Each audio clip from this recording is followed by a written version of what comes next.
1982 થી 1999 ગાળામાં ખરીદેલા મકાન અત્યારે વેચીને સામેથી તેની સ્ટેમ્પ ડ્યુટી ભરવા જાય તો તેમની પાસેથી ગુજરાત સ્ટેમ્પ ડ્યુટી અધિનિયમ 1958ની કલમ 40 પ્રમાણે સ્ટેમ્પ ડ્યુટી વસૂલી લેવાને બદલે નાયબ સ્ટેમ્પ ડ્યુટી કલેક્ટર એક્ટની કલમ 33 લગાડીને તેમની પાસેથી સ્ટેમ્પ ડ્યુટી અને તેના પર 300%નો દંડ પણ વસૂલી રહ્યા છે। તેને પરિણામે જૂના મકાન વેચનારાઓ પર સ્ટેમ્પ ડ્યુટીનો અકલ્પનીય બીજો આવી રહ્યો છે। છતાં સરકાર આ વસૂલી અટકાવવા તૈયાર ન હોવાથી કાયદાના કેટલાક જાણકાશ આ નિર્ણયને ગુજરાત હાઈકોર્ટમાં પડકારવાનો વિચાર કરી રહ્યા છે, કારણ કે ગુજરાત સરકારનું આ વલણ સદંતર ખોટું છે।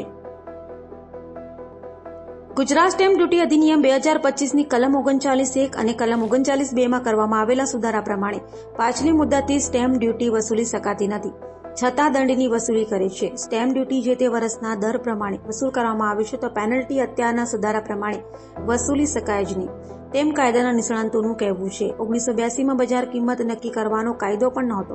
1984માં બજાર કિંમત નક્કી કરવાનો કાયદો આવ્યો હતો, તેમજ જંત્રી 1999થી અમલમાં આવ્યું છે। આ સંજોગોમાં 1984થી 1999ના ગાળાના મિલકતના ભાવ કઈ રીતે નક્કી કરવામાં આવી રહ્યા છે તે પણ દસ્તાવેજ રજીસ્ટર કરાવવા માટે નાયબ કલેક્ટર સ્ટેમ્પ ડ્યુટીનો સામેથી સંપર્ક કરનારને માથે ગુજરાત સ્ટેમ્પ અધિનિયમ 1958ની કલમ 40 હેઠળ સ્ટેમ્પ ડ્યુટી ભરવાની થાય છે।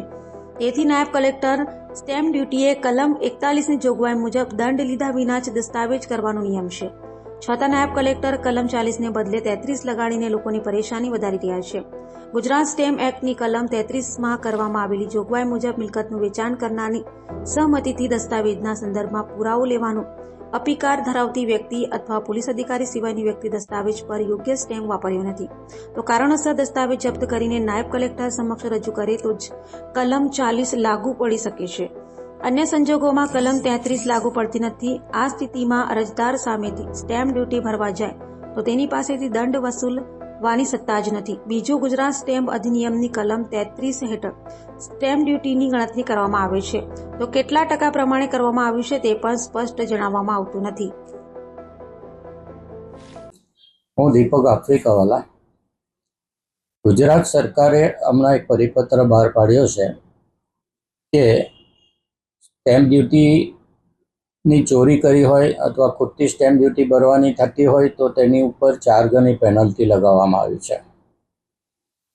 અત્યાર પહેલા એક બીજો પરિપત્ર એવો કાઢવામાં આવ્યો હતો કે 1982 પછી જે લોકો સભાસદ થયા હોય અને સેટ સર્ટિફિકેટને કબજા રસીદ આપવામાં આવી હોય તો તેની ઉપર પણ સ્ટેમ્પ ડ્યુટી લગાવવામાં આવી છે। આ મુદ્દો મેં અગાઉ રજૂ કર્યો છે। 1982થી અત્યારે 2022 સુધી તમે સ્ટેમ્પ ડ્યુટી વસૂલ ન કરો અને અત્યારે આ સ્ટેમ્પ ડ્યુટી વસૂલ કરવાનો પરિપત્ર કાઢો તો એ નિયમની વિરુદ્ધ છે। લિમિટેશન એક્ટ સરકારને પણ લાગે છે, કોઈની પાસે પણ વસૂલ લઈ શકતા નથી।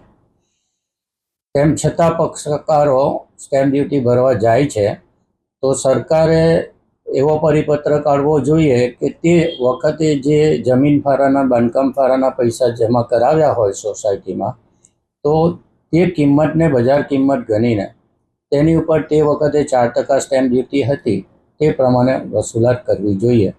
તેની જગ્યાએ ડેપ્યુટી કલેક્ટર મનગઢત એનું એ કરે છે, ગણતરી કરે છે અને 1990-1999ની જંત્રી પ્રમાણે ગણતરી કરીને પક્ષકારોને હેરાન પરેશાન કરી નાખે છે। જે વસ્તુ 1982માં 30,000માં જમીન સાથે મકાન લીધું હોય તેની સ્ટેમ્પ ડ્યુટી અત્યારે 40,000 ભરાવે છે, તો જે મકાનની કિંમત હતી એટલી તો સ્ટેમ્પ ડ્યુટી ભરાવે છે અને આ 1982-83 પછી વારંવાર તબદીલ થઈ ગયેલી વસ્તુ છે તો આ અત્યારે સ્ટેમ્પ ડ્યુટી ભરે કોણ એક મોટો પ્રશ્ન છે। આને લીધે પક્ષકારો હેરાન થાય છે, દસ્તાવેજો કરનારાઓ હેરાન થાય છે અને સરકારે જે 4 ગણી પેનલ્ટીવાળો નિયમ કાઢ્યો છે એ તો કુદરતી ન્યાય અને સિદ્ધાંતની વિરુદ્ધનો છે।